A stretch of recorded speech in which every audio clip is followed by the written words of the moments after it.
Bom, amigos do QG, voltamos para o nosso segundo bloco aqui do QG Responde sobre maioridade penal.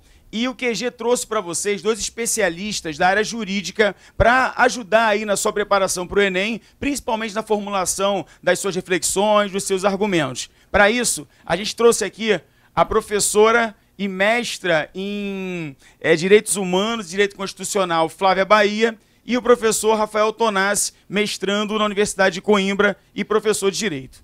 Olá, meus amigos, muito boa noite. Muito boa noite a todos que acompanham o QG do Enem, minha amiga professora Flávia Bahia. Estamos aqui hoje para conversar sobre um tema por demais relevante em nossa sociedade e que vem sendo debatido em todas as formas de mídia, impressa, televisiva, que é a questão da maioridade penal. Um segmento substancial da sociedade discute se deveríamos ou não reduzir a maioridade penal de 18 para 16 anos e é uma pauta delicada para o Congresso, uma pauta delicada para os nossos deputados, porque envolve sentimento. E tudo que envolve sentimento envolve reações contrárias em ambos os sentidos. Desde já, eu digo a vocês que nós não temos uma resposta. O que vamos discutir aqui não é uma ciência exata. Temos argumentos absolutamente respeitáveis para ambos os lados. E eu, particularmente, defendo a redução da maioridade penal para os 16 anos, por diversos argumentos. Um dos principais em que sinto a importância dessa redução é no que se refere ao sentimento de justiça de toda a nossa sociedade. Assim como segurança, justiça é um sentimento, não se valora.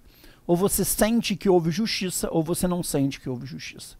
No que se refere à estipulação da maioridade penal aos 18 anos, durante muitos anos, historicamente, isso começou porque até aos 18 anos nós estaríamos em formação de nosso caráter, e aí se diz que a pessoa era inimputável. O que acontece é que nos últimos anos nosso país viveu uma grande onda de violência crescente e tivemos diversos casos em que menores de 18 anos praticaram crimes muito agressivos e muito violentos que chocaram toda a nossa sociedade. A maioria absoluta desses crimes são cometidos por maiores de 16. É difícil nos depararmos na televisão com um crime muito violento por um garoto de 14, 13, não é comum. Então a discussão que se cerca aqui não é acerca de 13, 12 anos, é acerca da redução da maioridade para 16 anos. E eu fico imaginando se essa violência ocorresse dentro da minha casa.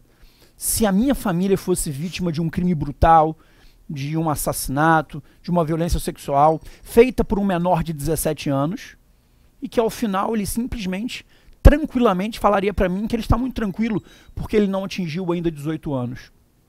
Eu ia sentir que a justiça foi feita? Digo a vocês, não. E se eu não sinto que foi feita justiça, eu tenho certeza que as outras vítimas de violência também não sentem. Então, a injustiça que é a não aplicação de uma pena a um garoto de 17 anos gera o quê? Gera uma autotutela, gera o que o povo chama de violência com as próprias mãos. O que nós vamos discutir é o seguinte: hoje, um homem de 17 anos, ele tem consciência dos seus atos? Na minha concepção, sim. E aí falariam para mim, mas professor Rafael, se reduzirmos a maioridade penal para 16 anos, nós teremos que dar acesso a eles à bebida, à pornografia, dar acesso a tudo que o maior pode também? Sejamos sinceros. Hoje o rapaz de 17 anos ele tem acesso à pornografia liberada na internet, ele tem acesso à bebida porque é muito difícil controlar isso. Aos 17 anos ele tem absolutamente ciência do que faz. Talvez, se pudéssemos nos reportar à década de 40, haveria um outro jovem aos 17 anos, mas hoje com 17 anos ele tem uma vida sexual plena, ele tem acesso a todo tipo de conteúdo na internet, ele sabe perfeitamente o que faz e não pode ser punido. E aí falariam para mim, professor Rafael, nossos presídios não estão prontos para uma pessoa de 17 anos, também não está pronto para alguém de 18 nem para 19.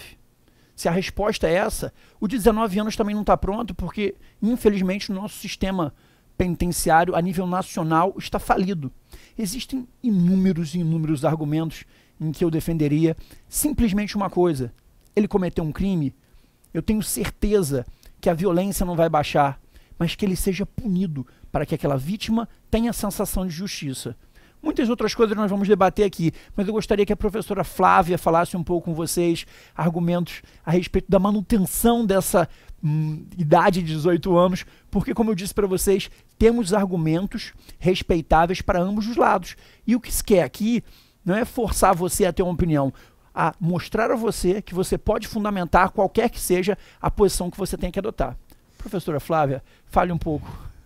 Primeiro, minha gente, que maravilha estar aqui com vocês, com meu querido amigo, professor Rafael Tonassi, com essa equipe fantástica aí do QG do Enem. E a minha posição, Rafa, é muito difícil, porque uma pesquisa do Datafolha de abril de 2015 informou que 87% da população brasileira é favorável à redução da maioridade penal. 11% da população é contra a redução e 2% não tem uma opinião formada. Bem, então a minha posição ela é completamente minoritária, não é? Então eu vou tentar defender da melhor forma possível, lembrando a todos que a democracia é formada pelo debate, né? Pelo dissenso, então é o respeito ao argumento. Bem, a minha posição começa sob o ponto de vista jurídico, sob o âmbito constitucional e internacional. Primeiro, o artigo 228 da nossa Constituição estabelece que a maioridade penal é atingida aos 18 anos. Nós temos a cláusula pétrea, que eu costumo chamar, que é o coração da nossa Constituição, que diz no artigo 60, parágrafo 4º, inciso 4, que não se admite proposta de emenda tendente a reduzir, né, os direitos e garantias fundamentais. Essa é uma cláusula aberta, meus queridos, com certeza. Mas, em uma visão garantista e constitucionalista, se tenta defender mais direitos do que reduzi-los. Então, para mim, o artigo 228 da nossa Constituição é cláusula pétrea. Então, haveria um empecilho jurídico material. Também a gente não pode deixar de lembrar que há um empecilho jurídico formal, porque a proposta de emenda, a proposta 171, é um número irônico, né? A proposta 171 de 2003, ela foi rejeitada no âmbito da Câmara e no dia seguinte reapresentada por uma decisão com base no regimento interno da Câmara dos Deputados, que para mim viola o artigo 60, parágrafo 5º, ou seja, não faz sentido se reapresentar uma proposta que no dia anterior foi rejeitada, ainda com um número não muito expressivo de votos, né? Foram 5 votos que faltaram para a sua aprovação, que comprova um pouco, talvez, né, toda essa vontade da sociedade brasileira de aprovar a redução da maioridade penal. Então, sob o ponto de vista jurídico, nós temos um empecilho material, temos um empecilho formal.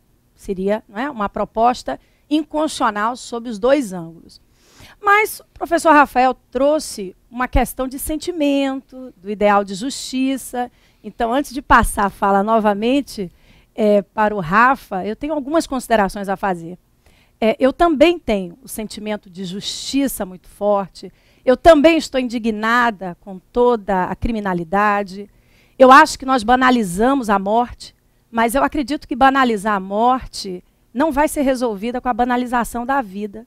Então, a nossa Constituição ela tem compromissos fortíssimos com o princípio da prioridade absoluta da criança, do adolescente.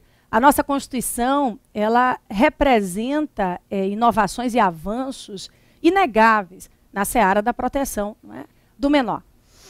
Claro que nós estamos tão fartos, né, tão indignados com toda essa violência, que preferimos atacar o efeito e não a causa, porque a causa é mais difícil de ser atacada. Eu acho que a causa ela avança na história brasileira, de, né, uma população carcerária, que é a 4ª população carcerária do mundo, fica atrás da Rússia, da China, dos Estados Unidos, com um déficit de mais de 200 mil vagas. Aí o Rafa pode dizer, mas eles não iriam exatamente para esses presídios. E aí eu pergunto, iriam para onde? Né? Se construiriam também locais novos de internação coletiva? Os locais atuais não cumprem a sua função social. Mas não vou monopolizar o debate, porque a democracia é realmente, não é, o confronto, o debate saudável. Eu vou passar novamente para o meu amigo, que com certeza vai trazer bons argumentos para vocês, mas volto também a destacar a minha posição. Meus amigos, eu lhes faço um questionamento. Imaginem que por conta de uma mudança histórica, se hoje a legislação brasileira tivesse uma maioridade penal aos 16 anos? Você que está me assistindo, você lutaria para que fosse aumentada para 18? Tenho certeza que não. Tenho certeza que hoje, se historicamente nosso país adotasse há 40, 50 anos atrás, por conta dos legisladores à época, uma maioridade penal com 16 anos, será que a nossa sociedade hoje estaria fazendo uma campanha para que o rapaz de 17 anos não fosse punido? O que eu trago para vocês hoje, o debate, é o seguinte, é simples. A vontade do povo, a nossa sociedade tem que se adequar de acordo com os anseios de nossa população.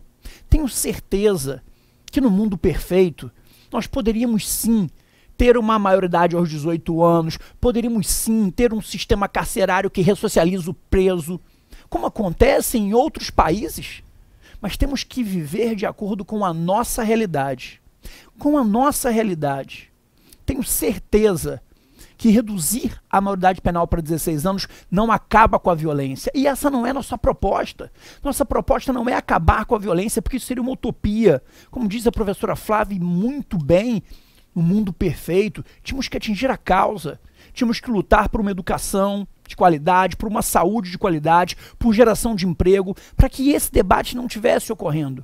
Mas como não temos a médio prazo e nem curto uma mudança de paradigma para que tivéssemos uma sociedade mais pacífica, nós precisamos sim punir.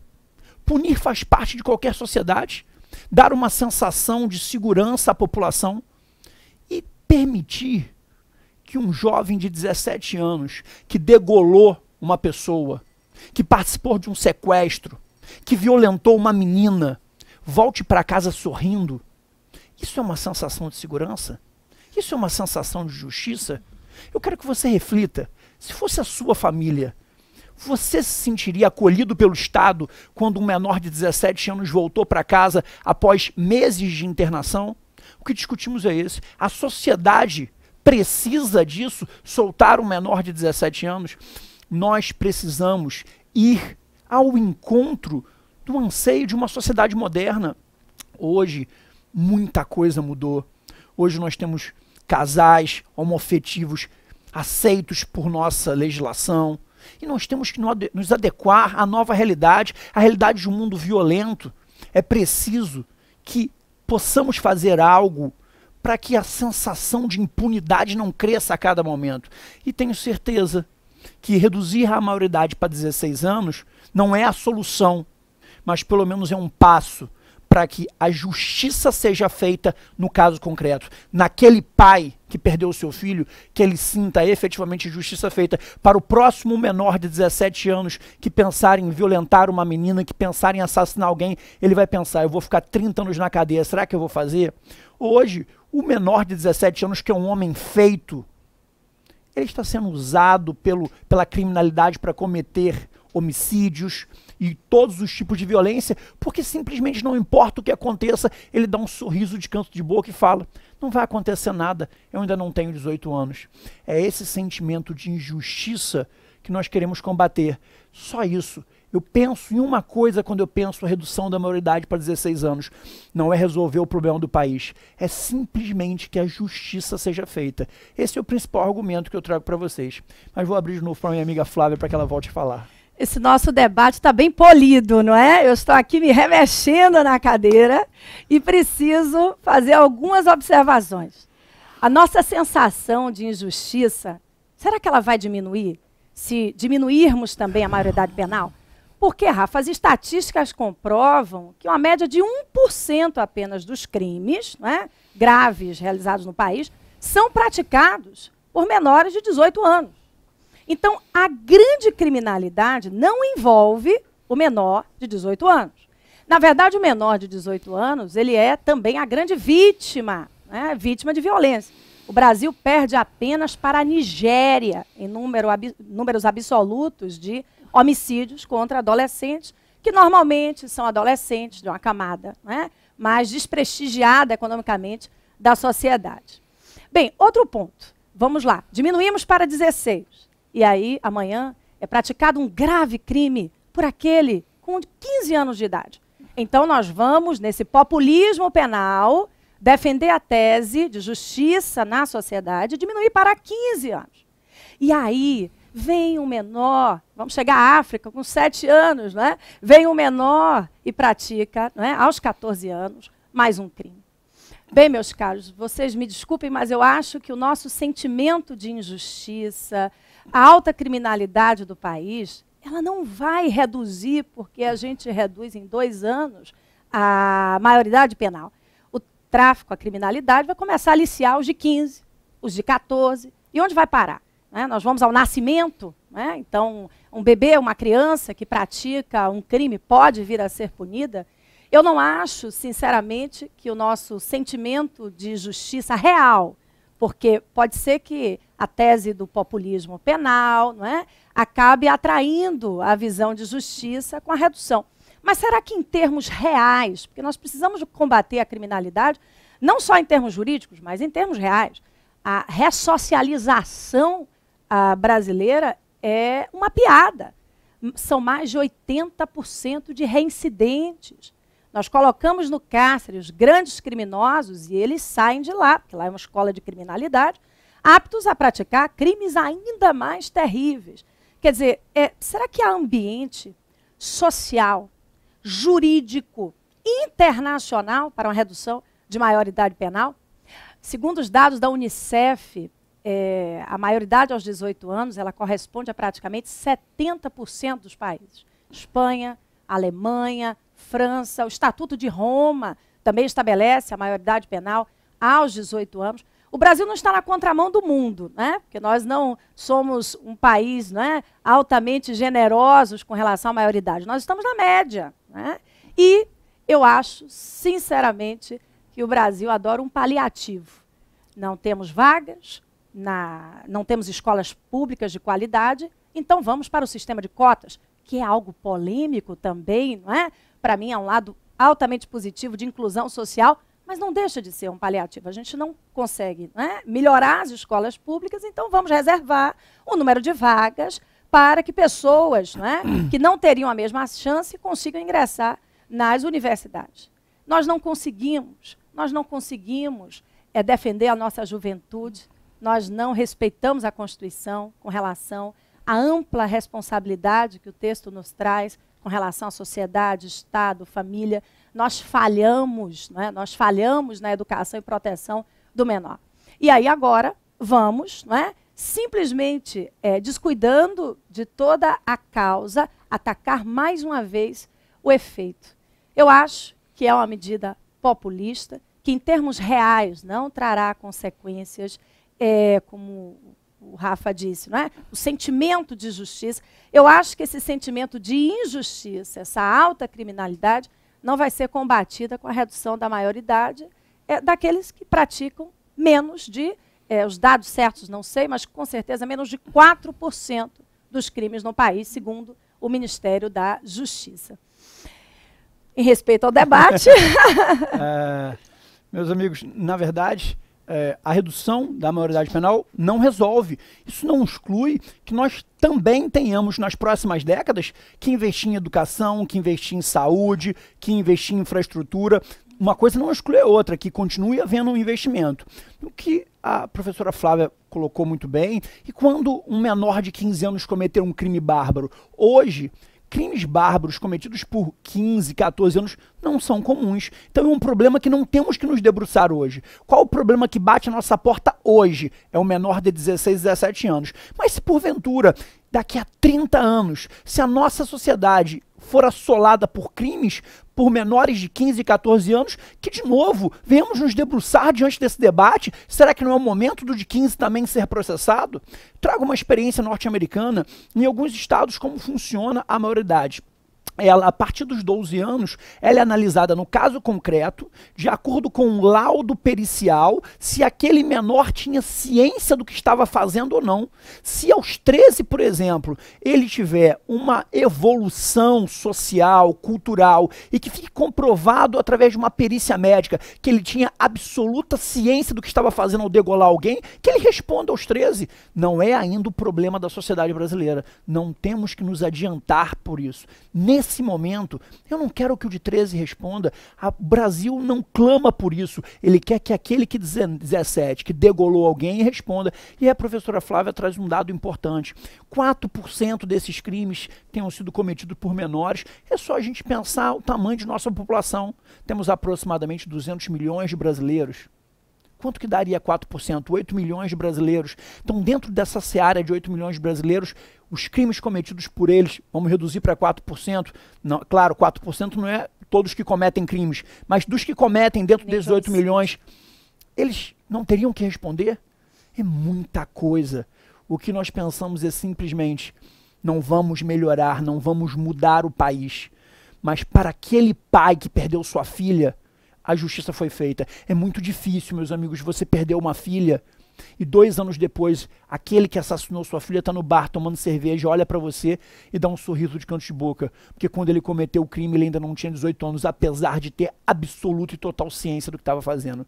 Então esse sentimento de justiça tem que ser recuperado. Não vamos resolver o problema da criminalidade, não vamos resolver o problema do sistema carcerário, mas para quem foi vítima, se eu for vítima de uma violência, por um menor de 17 anos, ele for para casa, eu vou me sentir injustiçado, eu imagino que todos os outros brasileiros também vão se sentir. Então, nós temos que caminhar para que os anseios da sociedade sejam seguidos e sejam atendidos. Nosso tempo, infelizmente, está acabando. Eu ficaria aqui a noite inteira batendo papo com vocês. Foi um grande prazer estar aqui no QG do Enem. Espero que tenhamos outras oportunidades. Muito obrigado pelo seu carinho e sua atenção. E vou passar para a professora Flávia para que ela possa despedir de vocês também. Um beijo, gente. Bom estudo a todos vocês e uma excepcional prova. Pessoal, que alegria, viu? Ter estado aqui. Acho que os argumentos já foram colocados. Sempre se aprofundem nos argumentos, não é? Analisem os dois lados, porque há boas argumentações para ambos. Agora o nosso tempo acabou, foi rápido, não é? Passou voando. Ai, eu quero mais vezes. Vamos combinar outros debates, tá? Tudo de bom para vocês. E agora, quem fala? Sou eu. Bom, gente, a gente voltou aqui para o final desse bloco e eu queria dizer que eu estou boquiaberto. Por mim, esse debate continuaria aqui pelo menos mais umas 2 horas. Acho que eles tinham muita coisa para falar ainda e foi muito significativo para o QG e principalmente para vocês. Vocês estão tendo a oportunidade aí de ver os dois lados, de discutir com bons argumentos as duas posições e isso é que é importante para que vocês façam uma boa prova, tá? Queria dizer, muito obrigado, professora Flávia Bahia. Fazer uma correção aqui, ela é mestre em Direito Constitucional e professora de Direitos Humanos, tá? E queria agradecer também ao professor Rafael Tonazzi. A colaboração de vocês foi muito bacana para o QG. Estejam, assim, convidados a participar de outros debates aqui, porque, de fato, foi muito legal, tá bom? Gente, olha, antes de terminar aqui o bloco, queria fazer aqui mais 2 comunicações. A primeira delas é que no dia 1º de setembro, a gente vai ter aula de atualidades, e no dia, de interpretação, e no dia 9, aula de atualidades. A gente já fez lá os eventos no Facebook, vai lá, confirma bonitinho, entra lá, porque vai ser muito legal. Você não pode perder a aula do Orlando e da Lúcia, principalmente nesse momento decisivo para o Enem. E além disso, a gente tem que falar de uma coisa muito legal. O QG lançou o blog do QG, tá? Vocês já sabem disso, mas eu estou aqui lembrando, um blog cheio de informações, com as datas importantes, com conteúdo relevante para que você faça uma boa prova. Basta você entrar lá, www.blog.enem.com.br. É só isso que você vai ter muita informação sobre o Enem e muita informação de fato relevante. Valeu? A gente volta ao próximo bloco daqui a pouquinho. Um abração.